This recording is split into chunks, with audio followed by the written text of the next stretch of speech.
जय श्री राम। ओम नमः शिवाय। आप सबको सावन के इस पावन माह की हार्दिक बधाई हो। ये ऐसा माह है जो भगवान शिव का प्रिय माह है। कहते हैं सावन का महीना वर्षा ऋतु के आगमन का प्रतीक होता है। सावन के महीने में भगवान भोले बाबा की पूजा की जाती है। सावन के सोमवार को भगवान शिव के व्रत रखे जाते हैं। इसी माह में भगवान शिव की कावड़ यात्रा भी होती है, जबकि शिवरात्रि को उनका जलाभिषेक भी होता है। इस सावन में मैं आपको भगवान शिव के 12 ज्योतिर्लिंगों की कथा भी अवश्य सुनाऊंगा। आप अपने मन में भगवान का ध्यान रखिए, भगवान शिव का ध्यान रखिए, क्योंकि वो भोले भाले हैं, बहुत जल्दी प्रसन्न होने वाले हैं।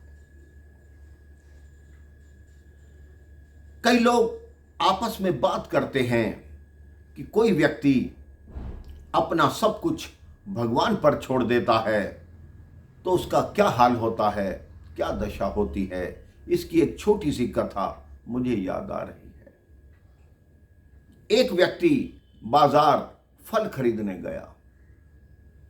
उसने देखा एक फलों से सजी रेहड़ी खड़ी है, लेकिन उस पर कोई व्यक्ति नहीं है। एक छोटा सा बोर्ड टंगा है जिस पर लिखा हुआ है कि मेरी माँ बीमार रहती है, इसलिए मैं इस रेहड़ी पे नहीं खड़ा हूँ।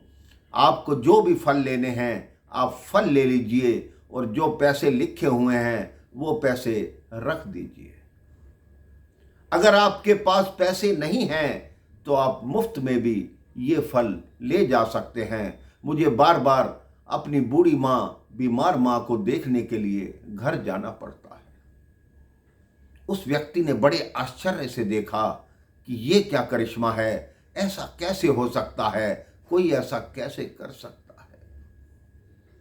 उसने जो फल लेने थे, सेब लेना था, केला लेना था, जो भी लिया, उसने वहाँ रेट की लिस्ट रखी हुई थी। उसने फलों का भाव देखा और उसने पैसे उस व्यक्ति की रेहड़ी पे गत्ते के नीचे रख दिए।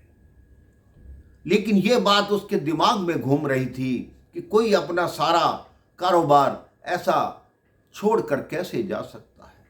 रात्रि का समय था, वो खाना खा के घूमने निकला। उसने देखा वही रेहड़ी एक व्यक्ति खींच के ले जा रहा है।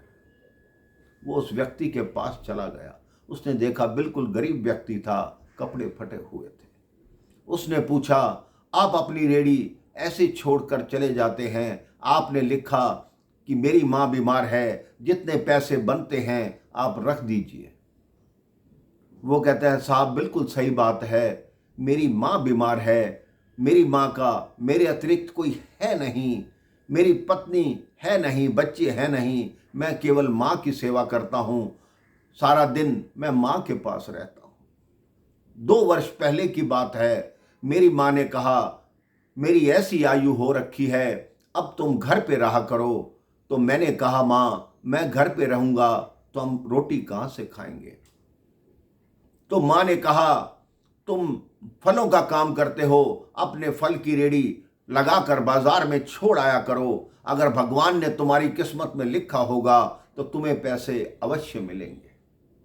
उसी दिन से मैं अपने फलों की रेहड़ी बाजार में लगाता हूँ। लोग अपने आप पैसे रख जाते हैं और उस भगवान का यकीन मानिए कि ना मेरा कभी एक पैसा कम हुआ है, अपितु फालतू होते हैं। कई बार लोग फूल रख जाते हैं कि आपकी माँ स्वस्थ हो जाए। एक डॉक्टर अपना कार्ड रख गए कि आपकी माँ की तबीयत ज़्यादा खराब हो तो मेरे पास ले आना। उस व्यक्ति की आंखें खुली की खुली रह गई, क्योंकि उसने अपनी आंखों से भगवान का चमत्कार देखा कि ये देखो, इसने भगवान के सहारे पे अपना कारोबार छोड़ा तो भगवान ने भी इसको फायदा पहुंचाया। भगवान ने भी इसको कहा, अगर तू माँ की सेवा कर रहा है तो मैं तेरे कारोबार में घाटा नहीं आने दूंगा। आप भी अपने जीवन को भगवान के सहारे छोड़िए, देखिए आपके जीवन में कितने लाभ होंगे। आपका जीवन प्रगति के पथ पर अग्रसर होगा, खुशहाल होगा। राम राम। ओम नमः शिवाय।